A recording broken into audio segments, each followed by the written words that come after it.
brief rally after 3 days of selling. Yesterday, the Nifty bounced back nearly 300 points. The bell has gone and there is a gap down opening to begin trade with. The Nifty opens at 24,620. That's a cut of about 150 points at open. It's down 0.6.7% for the benchmark indices.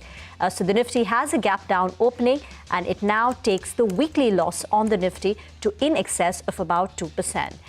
Mid-cap, small caps also selling off relatively, though a little not as bad. The mid-cap index is down close to about 0.25%, and the advanced decline ratio is about 3:4. 3 stocks advancing for 4 stocks declining.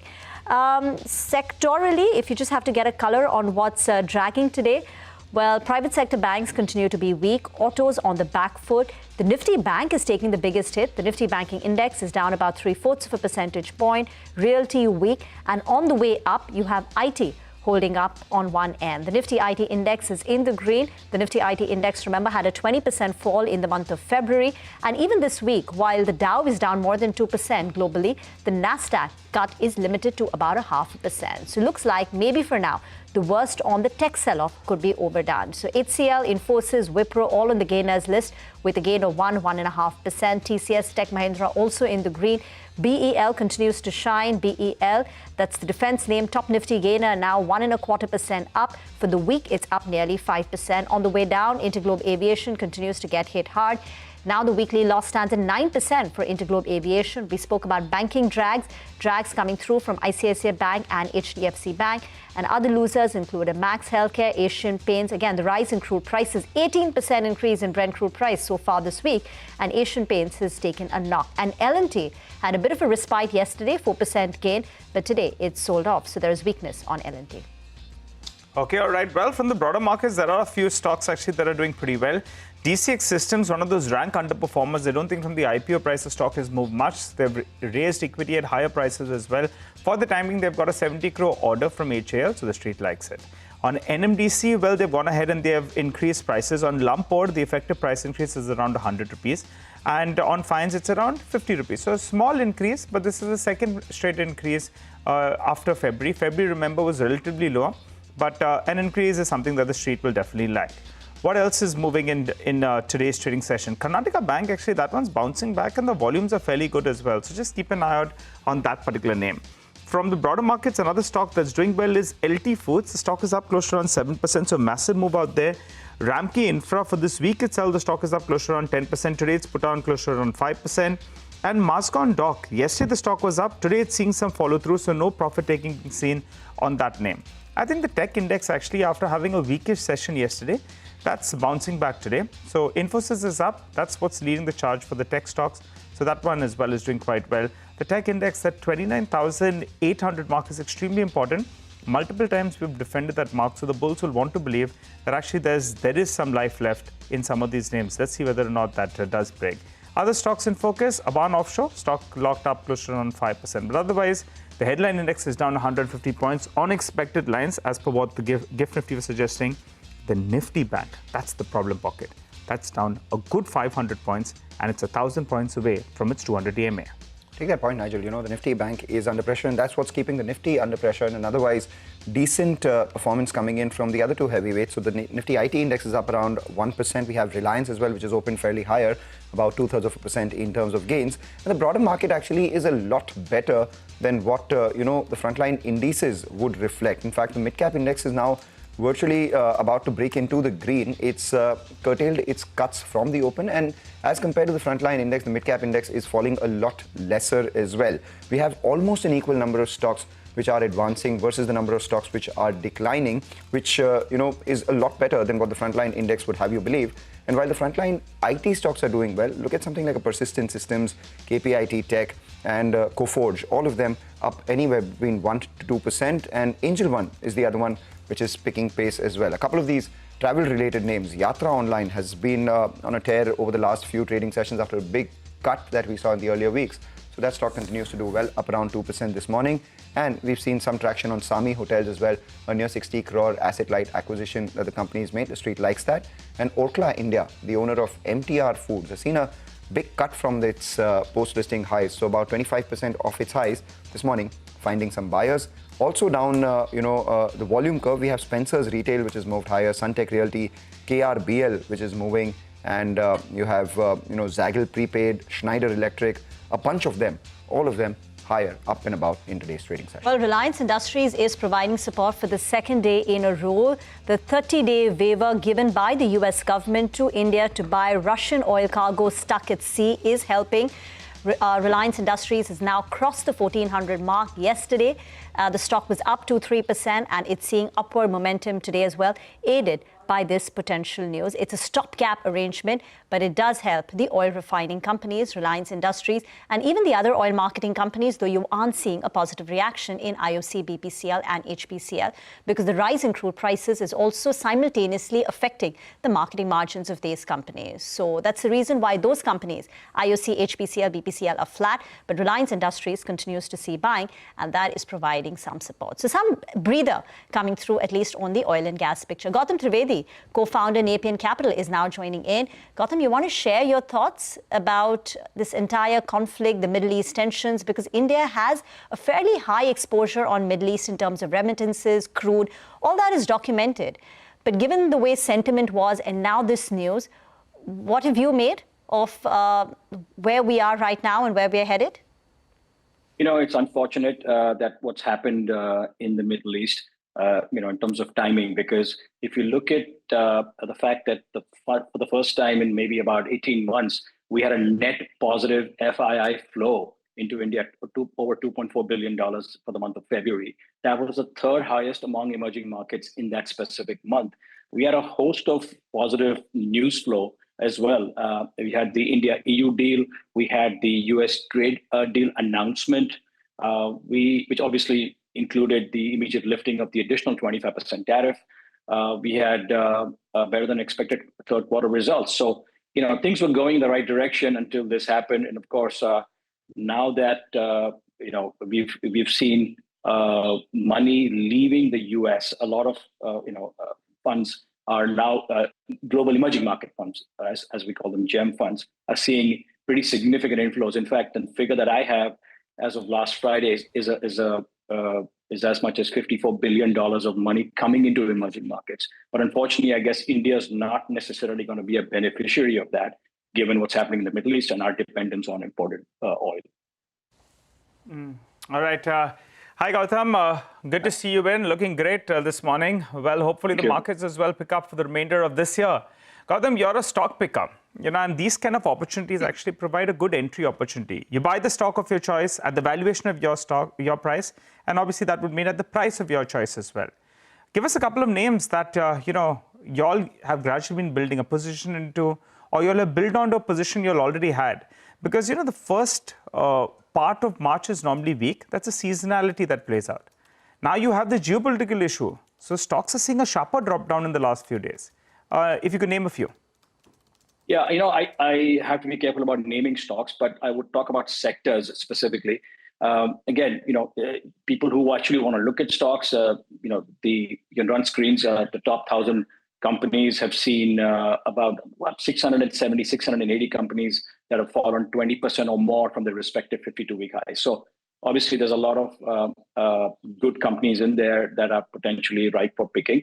However, having said all of that, I still don't think now is necessarily the right time to start buying, only because we just don't know how long this was going to go on for.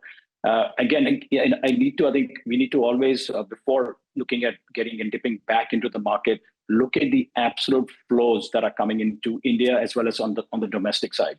So if I were to just go back for a minute to the figure I mentioned, $54 billion of money coming in to global emerging market funds, and I'm reading some of these numbers off my screen here, and you've seen dollar returns this year alone. I'm talking of in the last 2 months and 5 days. Korea's up 54%, Taiwan's up 25%, Brazil's up 21%, Turkey's up 24%, South Africa, Mexico 18 to 17%.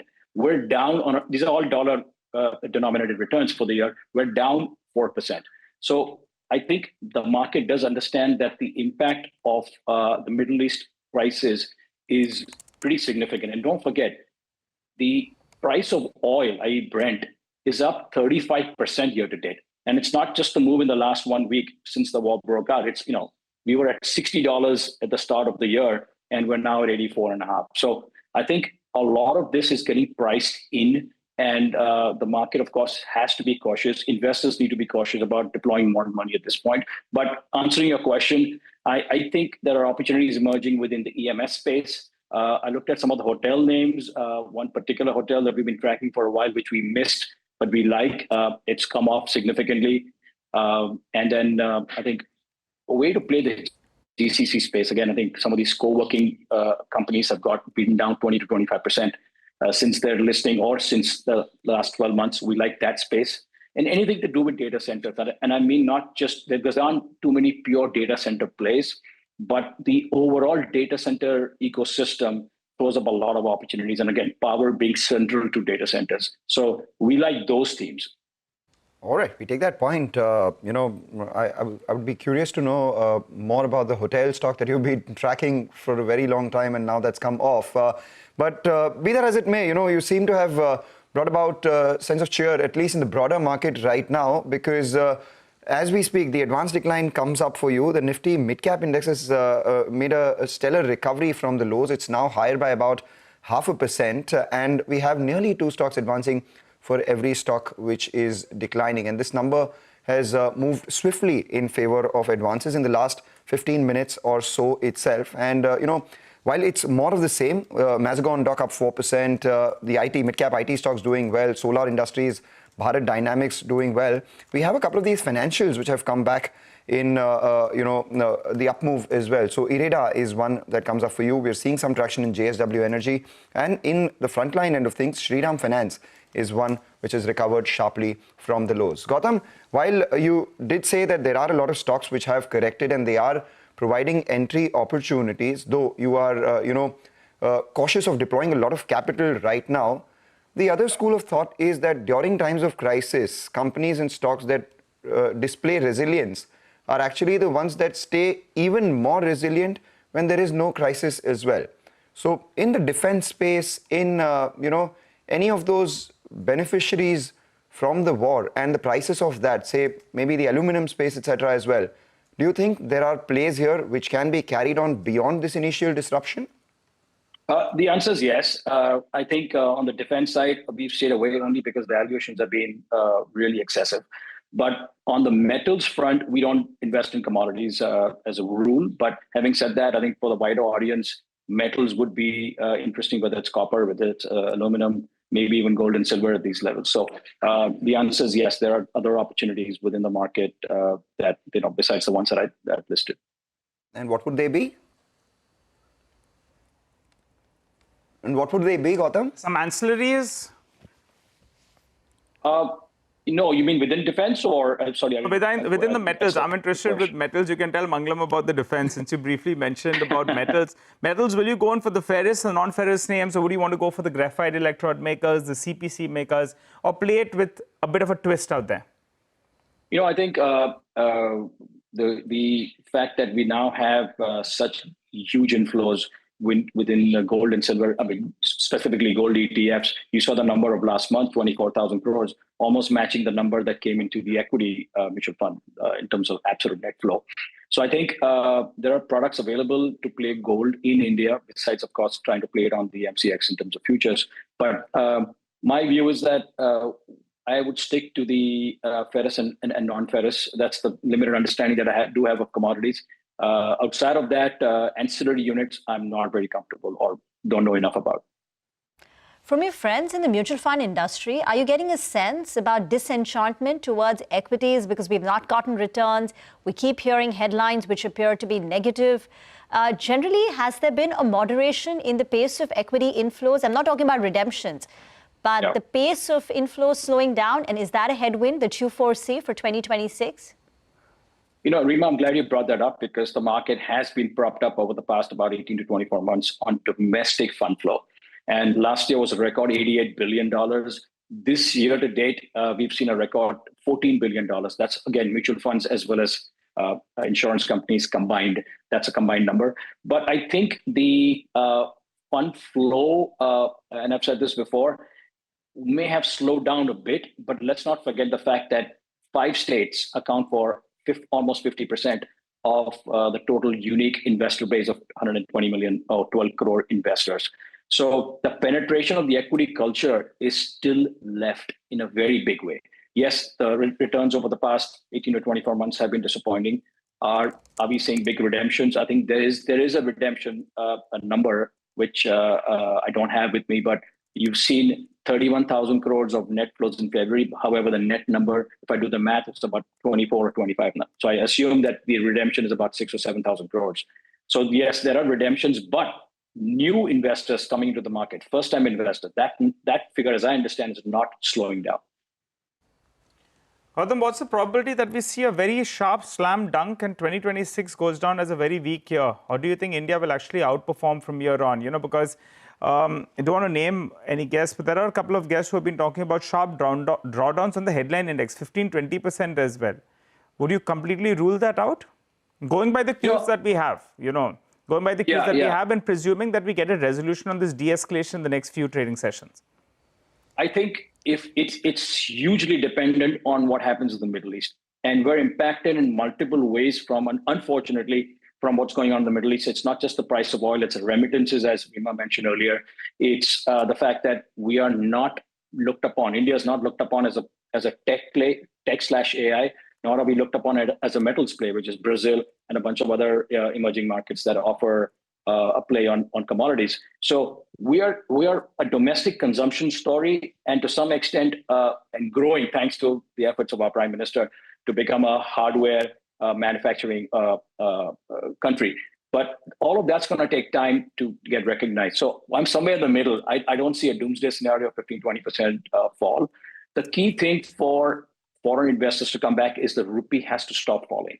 If the rupee doesn't stop falling, I don't see money coming back into this country. And let's not forget one thing. Let's not blame only the FIs for the situation we're in right now, because if at all they're selling the large caps, but the mid and small caps are being sold by us Indians.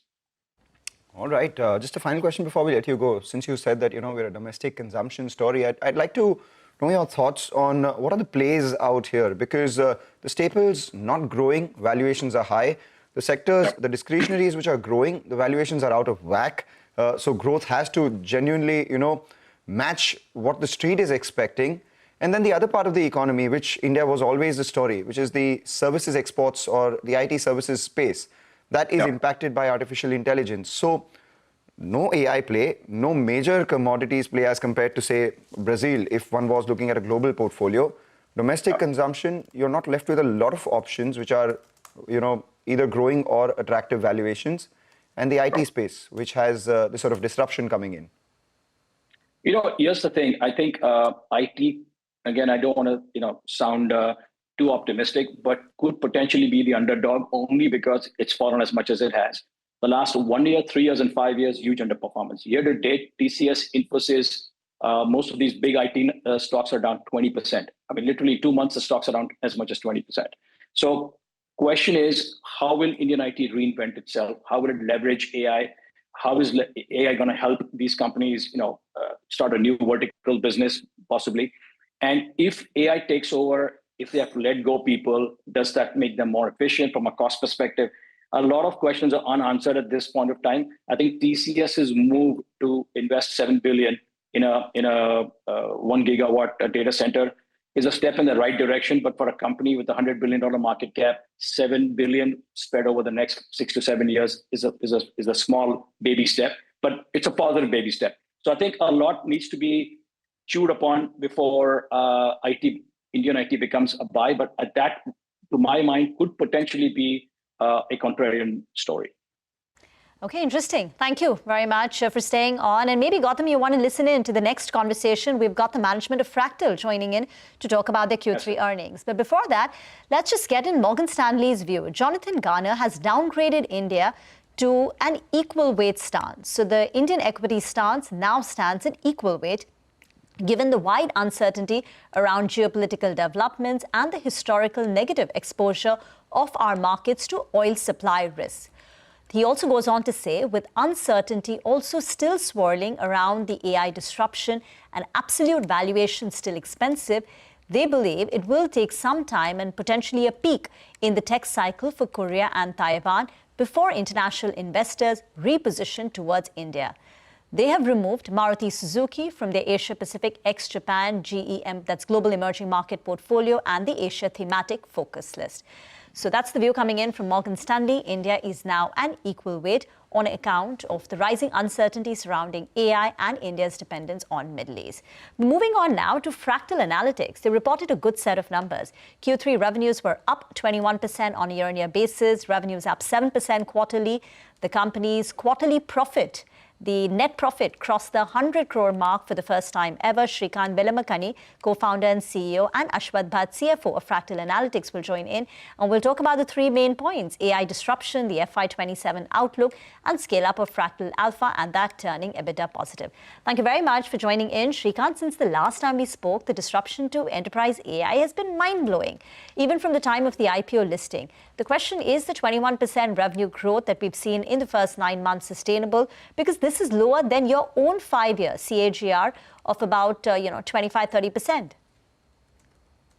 Yes, this is sustainable, and we expect to continue growing at this number or higher because we see tremendous acceleration with AI progress.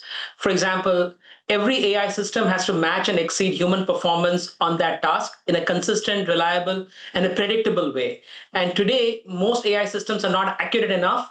And as AI progresses, this becomes much more addressable, which means that the number of places where AI can be applied dramatically increases. That expands the total market opportunity for Fractal. And Fractal's moat is that we can understand the ontology of the data inside companies. We know how to understand that data, what's going on in their business, what problems they're solving. This is data that models don't see. So we train models inside the company's own data and build these systems that match and exceed human performance. And therefore, we see a tremendous path to future growth. I get that you all are specialists with contextual knowledge, and the LLMs, though powerful, are still broadly generalists if we have to simplify it. But the fear is, with the pace of innovation, maybe those generalists tomorrow will be specialists, and then they will eat into your own business. Is that already happening to some extent? And when you say revenue growth sustainable, you're talking about 20%, or do you think you can push higher now to 25-30%, say for FY27? One metric I'd like to propose to you is that you should imagine what happens if OpenAI releases the new model or Claude comes up with a new model. Are you excited or are you scared?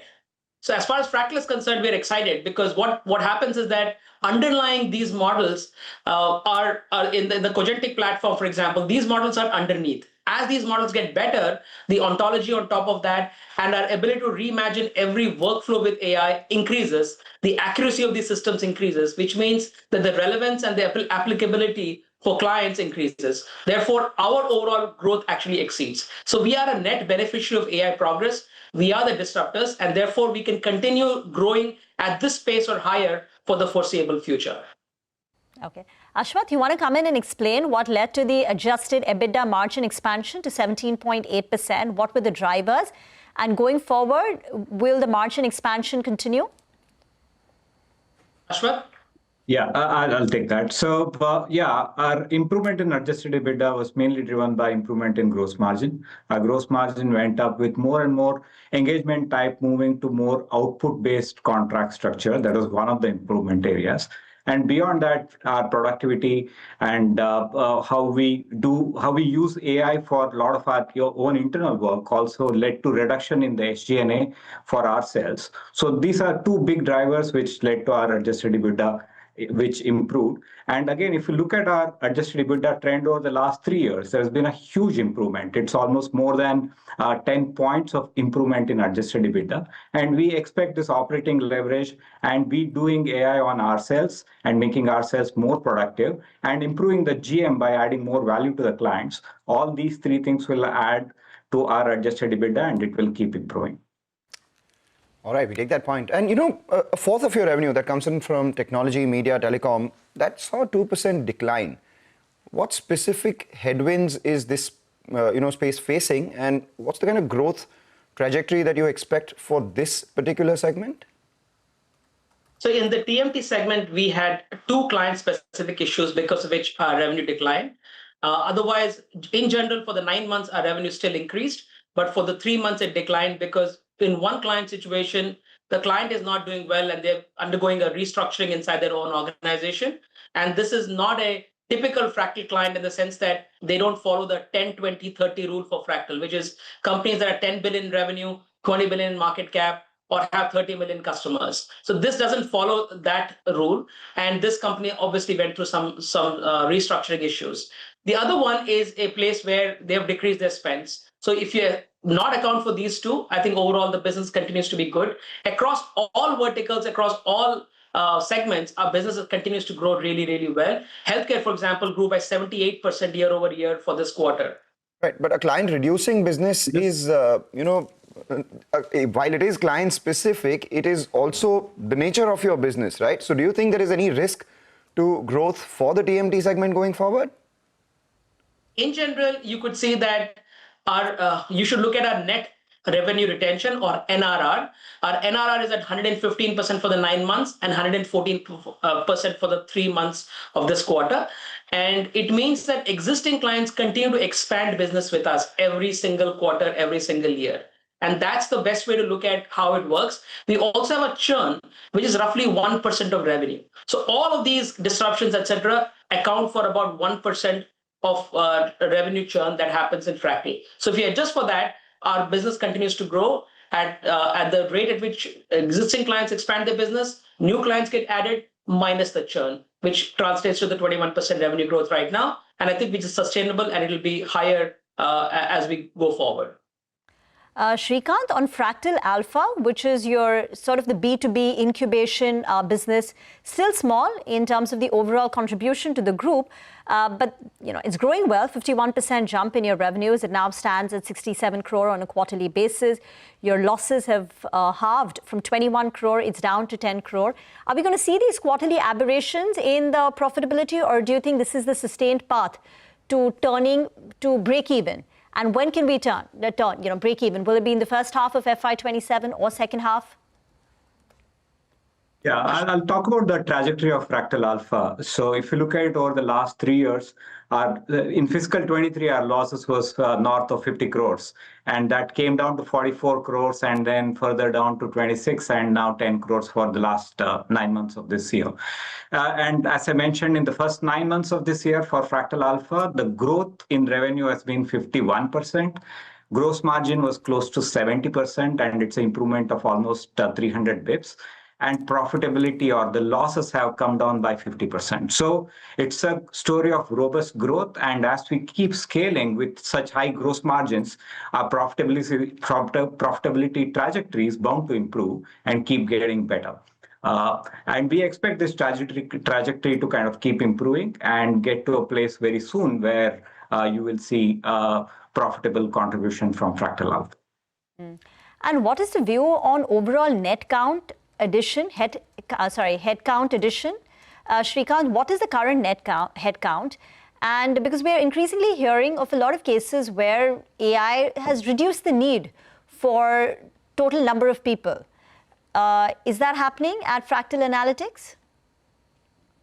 Our headcount continues to increase, though our revenue per employee will increase. As we expand and AI takes a larger share of the work across various items, you will see that machines will do more of the job and humans will do some less of the job. Therefore, our revenue per employee is a number that you should track. Our revenues will increase, our employees will increase, but revenue per employee will also increase, which means that the share of machines taking the load increases as a fraction of our revenue. And what is the view on R&D spending? It stands at 6.8% of the overall revenues. In the immediate term, near term, what will that spending look like? So R&D investments for Fractal is a very important part of the way we are building the business. The reason we are so credible as an AI firm is because of the incredible work we are doing. These spends are directed either at the Fractal.ai business, which helps us in expanding our gross margins. And for example, we launched something called as Pi Evolve. It's a machine learning agent that automatically builds machine learning models. It will dramatically improve our accuracy, improve our productivity, and therefore accelerate our overall growth and profitability in the Fractal.ai segment. The second place where we're using AI R&D is in the products area, our Cogentic platform. And here, we're not trying to build a competing model for OpenAI. We use the OpenAI platform, build the ontological layer, which is based on the data inside companies, and then on top of that, build agentic workflows to reimagine every business process in that company, which is a great mode. As AI progresses, our models get better, our platform gets better. So that's second. So we expect that as we grow as a company, a fraction of the revenue that is spent on AI R&D is not going to decrease, it's actually going to increase. This, we think, is a true differentiator for Fractal, and we'll continue to invest behind AI R&D. Well, the stock is doing well today. It's up nearly 4.5% post the numbers. In the next 6 months, do you see the need to deploy the 800 crore plus cash on your books? Shwet? Yeah. So we closed the year with 800 crores, and that was before the IPO. So we obviously have more cash right now, and so that gives us the optionalities for us to do the right capital allocation to drive future growth. So a part of one of the reasons for use of proceeds that when we raised around 1,000 crores of primary was to repayment of debt. So that we're going to do pretty much soon. And the R&D investment, which was the biggest use of proceeds for us, that is continuing. So, and also our cash generation itself from the business has been very robust too. So all the engines are in play or at play. And we see this gives us a lot more optionalities to see what's the best course of action for us to allocate this capital. Thank you, gentlemen, for joining in. That's the word coming in from Fractal Analytics. Very confident that the revenue growth rate that they've seen of 20% in the first 9 months of the year will continue, or perhaps it even gets better, and the stock is up nearly 5%. Well, here is an important programming note as we slip into a break. Weight loss drugs are in vogue with rapid adoption across markets. But for investors, are weight loss drugs an attractive portfolio bet? Tune in to CNBC TV18 on 9th of March, 3 p.m. onwards to catch the big players in the weight loss drug industry on one platform, discussing the opportunity lying ahead.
Welcome back. Not a freaky Friday, at least as of now. The Nifty is down close to 100 points. You have the Nifty Bank that's down 500 points. And the Nifty Bank is going to be the big swing factor today. If the Nifty can recover, well, the Nifty Bank will have to cut its losses from around 500 points. The good news is number of stocks advancing, way more than the number of stocks declining. Your portfolio will be feeling a little bit better because the mid-cap index is outperforming. That said, let's go across to the management of Aequs. That's the next management on the show. The precision component manufacturer recently entered into defense tech manufacturing by investing a small amount for a 33% stake in Anshna Aerospace and Defense. To discuss this, we have Mr. Arvind, the chairman and CEO of the company. Hi, Mr. Arvind. Good to see you in, sir. I recall when you listed, we had a couple of chats, and you were sounding quite optimistic about business. And one notable aspect is that, a high proportion of your business comes in from exports. For the time being, just running our viewers through the three focal points we're looking at: the defense segment, what's the outlook, recent JV, growth opportunities out there, and most importantly, the impact of the geopolitical crisis on exports. So let's get to the third point, sir, first. What kind of impact have you seen on your business? Because I think 99% of your business is exports, right? Have you seen some kind of logistical issues? Have been some cancellations from your customers? Give us a broad feedback. Yeah, thank you. Good morning. The challenge is obviously we're 100%, almost 100% exports business, and aerospace side, it's predominantly material is planned for quite a long time. 3 to 4 months material is there, and for us, the advantage is the ecosystem what we built, where our suppliers are very close within 500 meters of within the zone.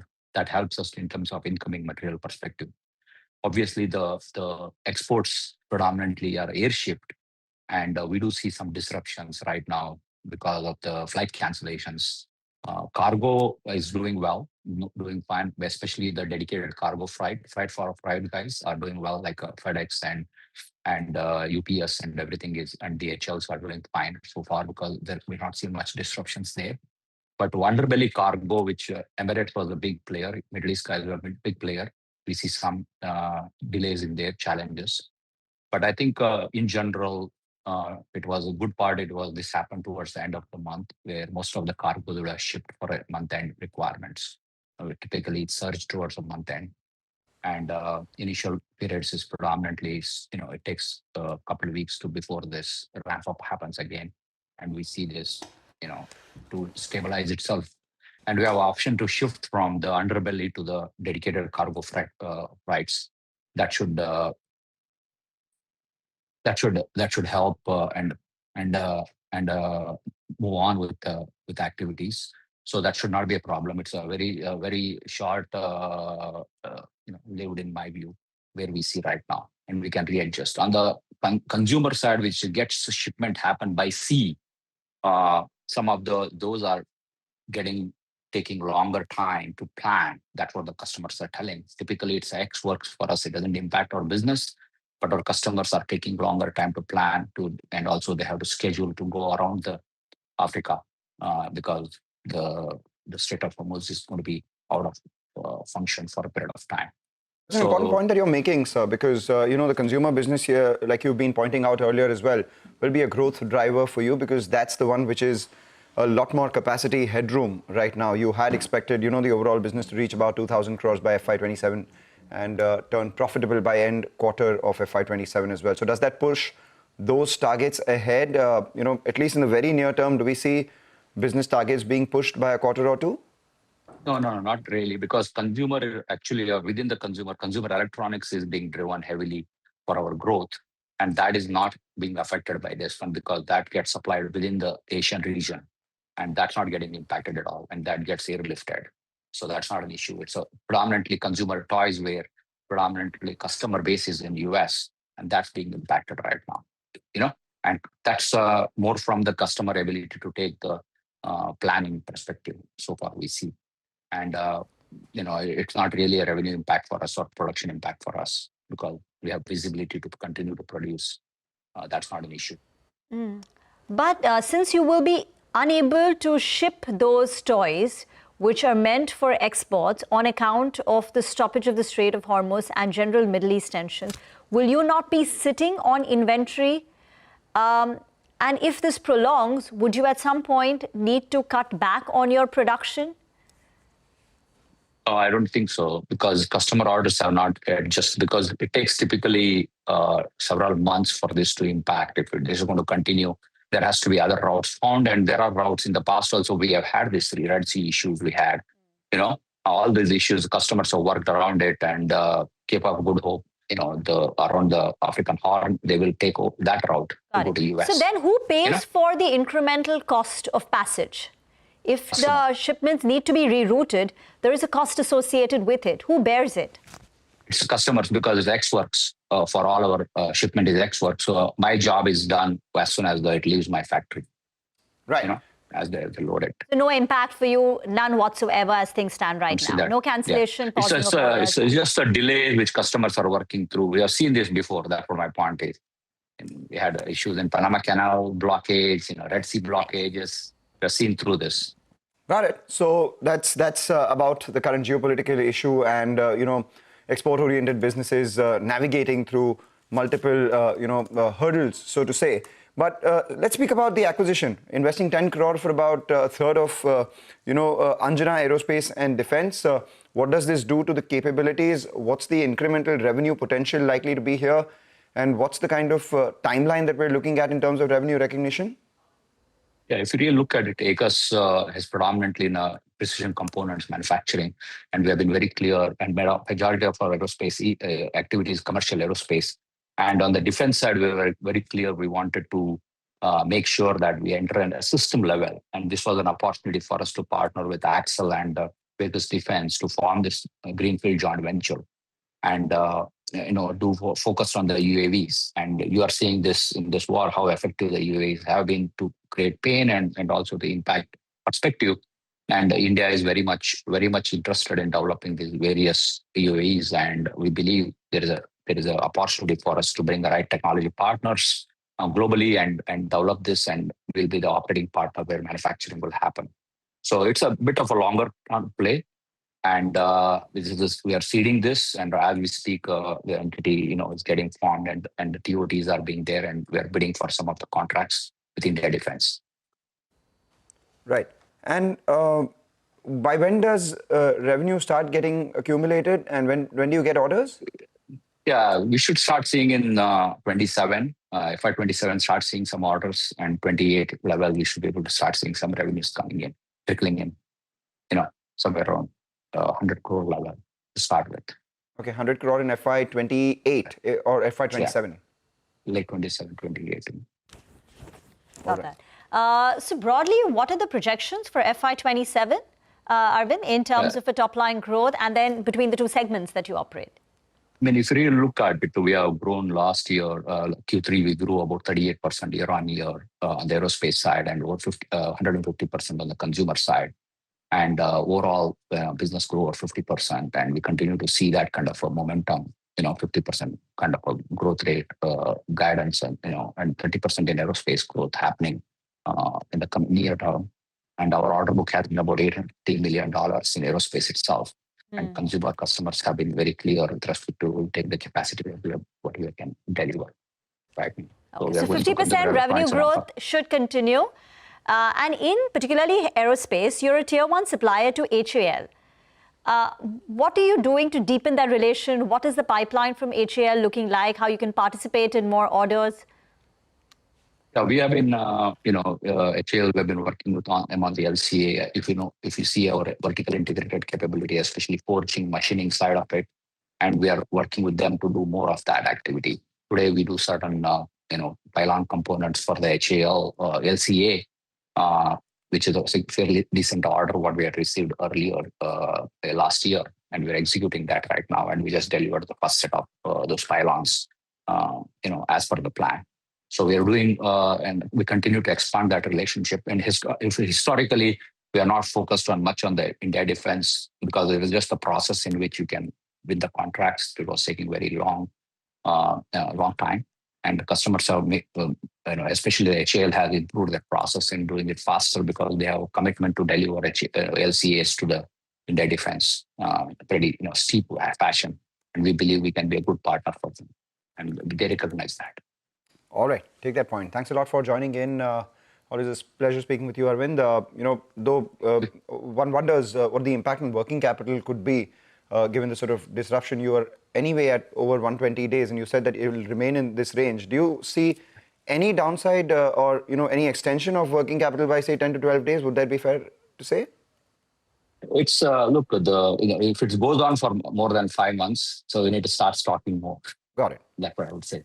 That's the point. Comes down to we have to place order more and we have to more contingency planning. As I said, our ecosystem, our suppliers hold the material for our behalf most of the time. So it's not really a direct impact to us. We do more just in time with those people.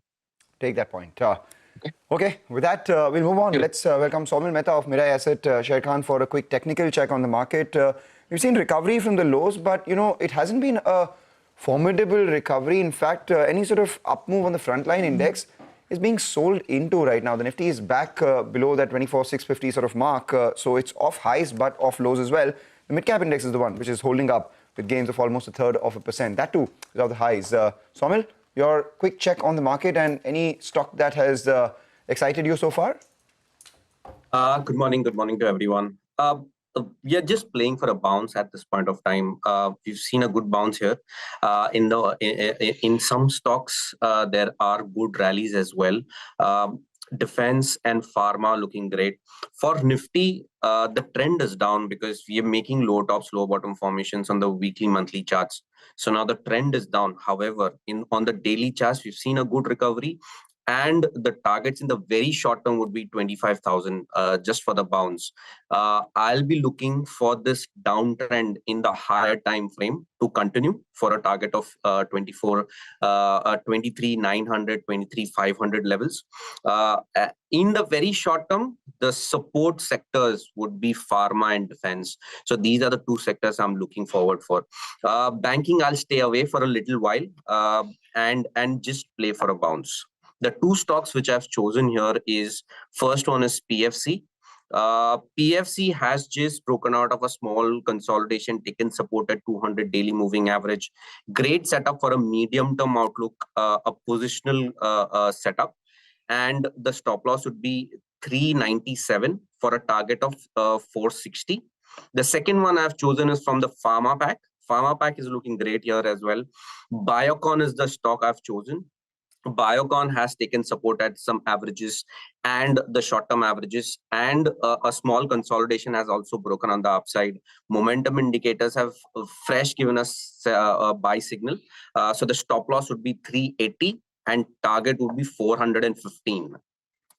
Thank you very much for now joining in. All the gains are concentrated in defense and railway names. So DCX System, Jupiter Wagons, Ircon 9% higher, Mazgao 7.5%, Bharat Dynamics 6.5%, RVNL 5%, IRFC, IREDA, IRDA up 3.5%.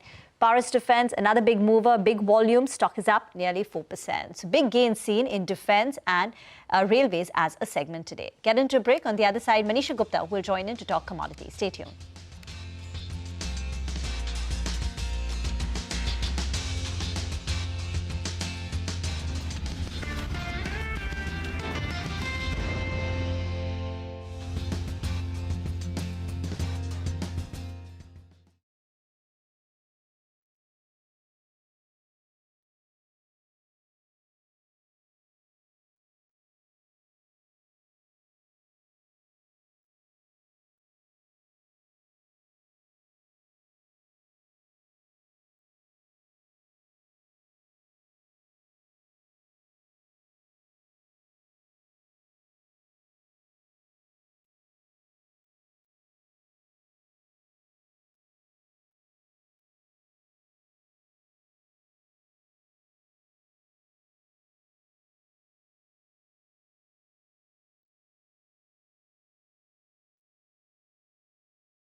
Welcome back. It's a Friday, and while we've seen the Indian equity markets feel the heat of the pain in the geopolitics, there's been so much action in the world of commodities. Manisha is here to tell us more on that and even recap that since the beginning of this conflict, what's the extent of moves that we've seen in various commodities, Manisha?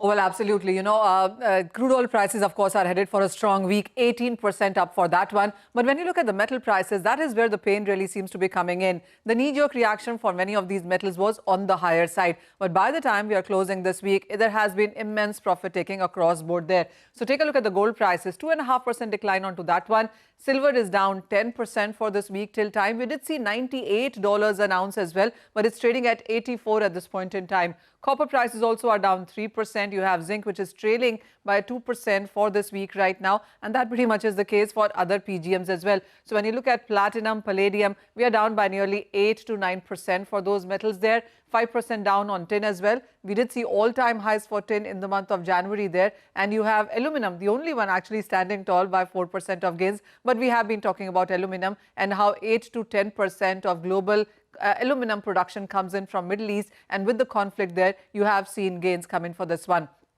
But the other metals, let me tell you, already had war and tariff premium built into that one. Gold, for one, is headed for a first weekly decline in 5 weeks there. But we have seen $5,600 an ounce of gold in the month of January. So all that premium was already into prices. Metals did hit all-time highs, not just gold. Silver hit all-time high in the month of Jan. Copper hit all-time highs. Tin hit all-time high, and the other metals like aluminum, zinc, palladium, lead did hit 3 to 5 year highs in the month of January. So most of these metals were anyway on the overbought side of it, and is the reason you're looking at some profit taking. And then, as I said, the war premium was already baked into many of these prices. What is leading to sell-off in the many of these metals also is paying off margin elsewhere. The kind of declines that we've seen in currencies, in equities as well. So some profit from many of these metals seems to be going in that direction there. So money rotation is what we are looking at basically. And then, of course, there is strength in the US dollar index. The safe haven buying is happening there. Dollar index is trading at a 6-week highs. And then you have higher treasury yields as well, putting pressure on many of these commodities because most of them are dollar denominated. And then take a look at the US economic data. All of that has come in on the positive side. So the momentum clearly stays on the stronger side. From labor numbers to retail sales, housing data, all of that has been on the positive side. The crude oil prices at an 18-month highs also seems to be triggering some inflation there. And markets believe that this inflation will lead to US Fed rate not looking at a very strong rate cuts going forward. And the US Fed may perhaps be cutting just one more time in sense of rates, and that too not in July, but perhaps in September or October, and markets are pricing in just one rate reduction, is the reason you have seen a very sharp correction come in for gold and silver especially, and then of course some for base metals as well. Indeed, that's the reason why the US 10-year bond yield went to levels of 4.14. Thank you, Manisha, for that. Get into a break. On the other side is our special segment. It's the economy. Lata discusses the changed contours for the Indian oil and gas companies with former CMD of GAIL, S.K. Gupta, former CMD of BPCL, Mr. Krishna Kumar.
Welcome to It's the Economy. The US has allowed India to buy for 1 month only Russian oil cargoes that have been stuck at sea. How big a relief is this in the light of the continued stoppage of traffic from the Strait of Hormuz? How big are the cooking gas shortage problems and gas problems separately? For both these questions, I have with me two absolutely outstanding stalwarts.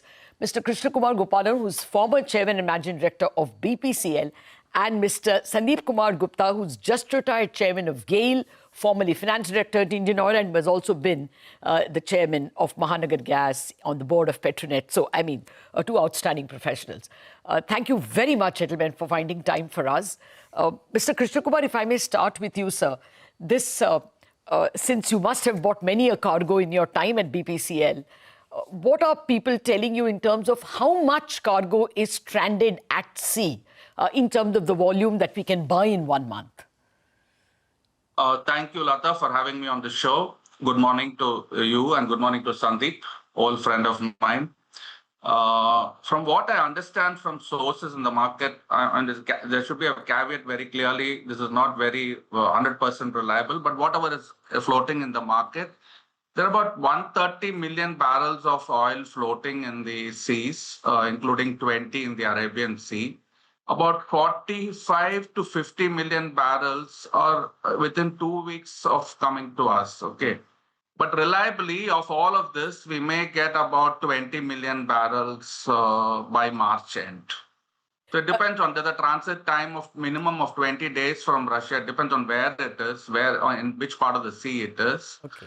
So it will be about 20 million we can expect by March if we get it for a good price. Okay. Otherwise, now, overall, including this, I mean, you would know normally how much India stocks crude. If you include this, what we buy in from Russia, how many months are we safe, Mr. Krishna Kumar? We'll be safe clearly for, because the summer months are coming, the demand will be high. So we'll be safe for 2 months for sure. Okay, we won't be having any problem for 2 months. Okay. Mr. Gupta, now the problem that has not been attended to, gas. Can you tell us first, how much can we manage cooking gas? Yeah, yeah, and I believe you are talking about natural gas, which goes as piped natural gas to the houses. Yes. So good morning to you and good morning viewers and good morning, Mr. Krishna Kumar. So as far as natural gas is concerned, the present consumption in India is about 190 million standard cubic meters per day. And of that, though 50% is imported, but from the affected countries through which the gas from those destinations flows through Strait of Hormuz, that is approximately less than 1/3 of the total India consumption, say about at 60 million standard cubic meters per day. So I believe that that kind of shortage, if that happens for a continued period, can be managed very well by cutting the non-essential consumption centers, which include industries, namely refineries, petrochemicals, and other industries, and also by say rationing to industrial and commercial segments of the city gas distribution consumption centers, which are the primary drivers of natural gas consumption. So I see no problem, even if the natural gas supplies from Middle East are, say, constrained for a longer time, because we will be able to manage the essential supplies. Okay. So what are the other sources we can tap for gas, Mr. Gupta? If the Middle East is, let us assume, affected for a longish period, because people tell us that even if Qatar gas was to start, it takes a long time for the gas to be again loaded, again reach destinations. So, therefore, what are the other sources that are available to tap? As such, as I mentioned, though we are importing 50%, but of that, the supplies from Middle East is only about 60 MMSCMD out of, say, about 85 to 90 MMSCMD of imports. So we are already sourcing gas from other sources like United States, from Australia, and from the portfolio contracts which all the companies have. Now, in this scenario where the world is constrained for supplies, for the same molecules, everybody will be contesting actually. So it will be very difficult to source the additional volumes because that will be available at a very high prices, which may not be affordable to the end consumers. So as I mentioned, as far as the essential consumption centers are concerned, which I include domestic PNG, CNG, the fertilizer sector, etc., that can be managed very well with the existing sources of supply, which are domestic as well as other sources other than Middle East. That's reassuring, sir. Let me, Mr. Krishna Kumar, now the Chinese have stopped exports of crude products. Will this mean that our exports can get better margins? As it is, I understand that Singapore GRMs have jumped from $3 per barrel last week to nearly $30 per barrel. So two questions really. How long can these kinds of large margins continue? And do our downstream products fetch much better margins, at least for a couple of months, till the Chinese don't export?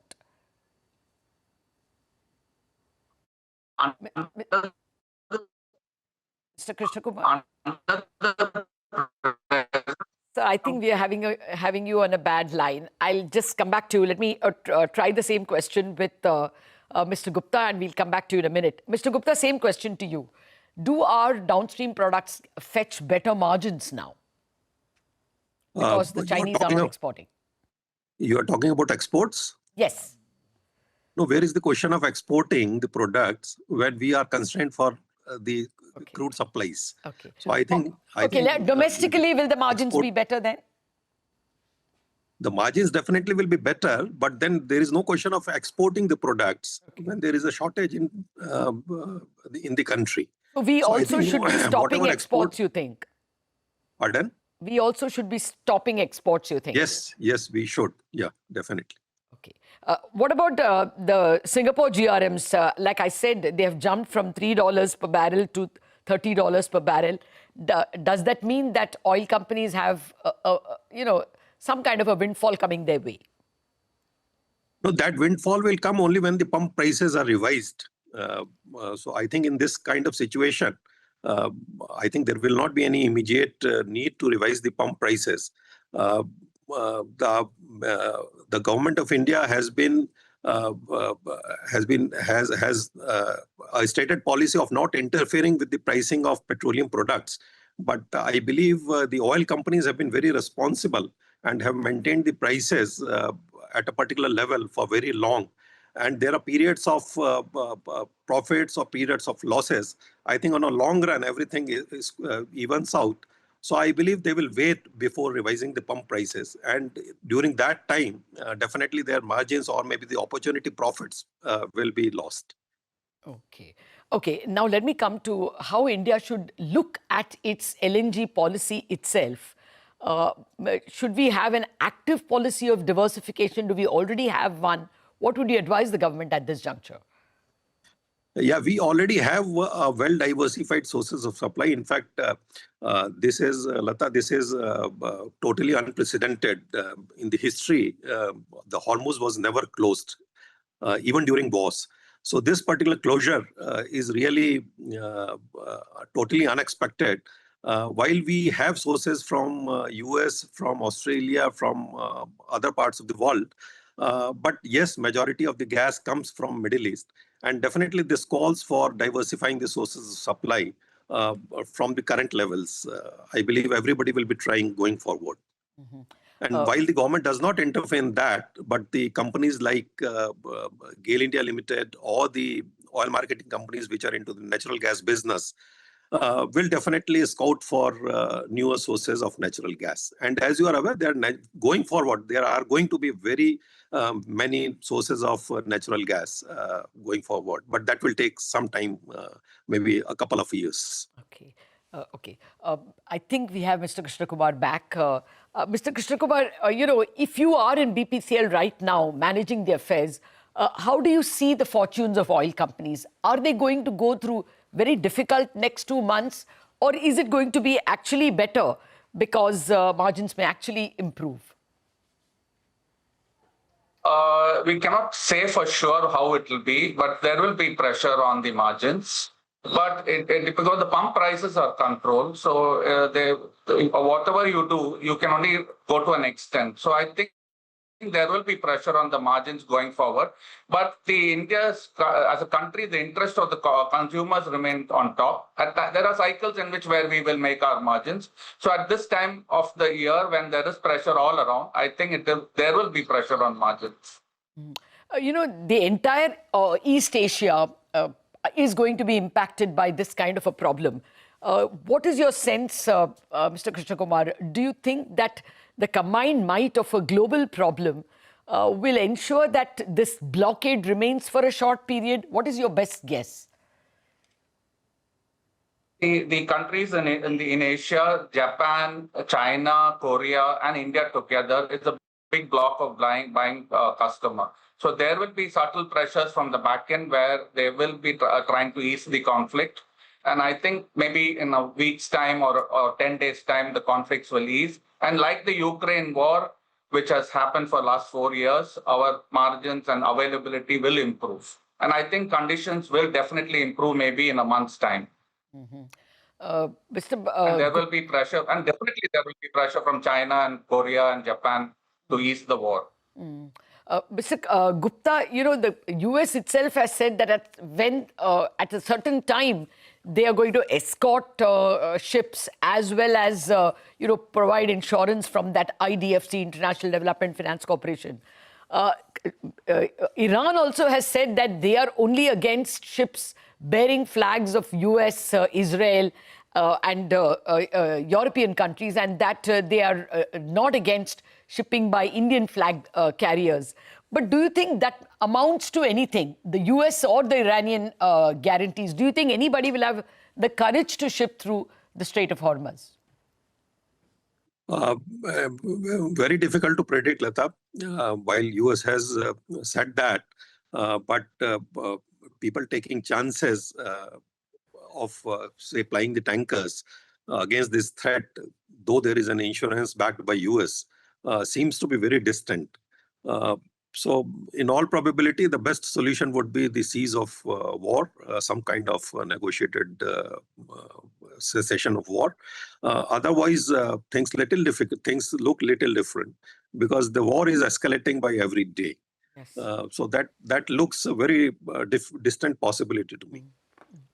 Okay, we will have to leave it at that. Mr. Krishna Kumar and Mr. Gupta, thank you very much for two very big reassurances that we have got from this conversation.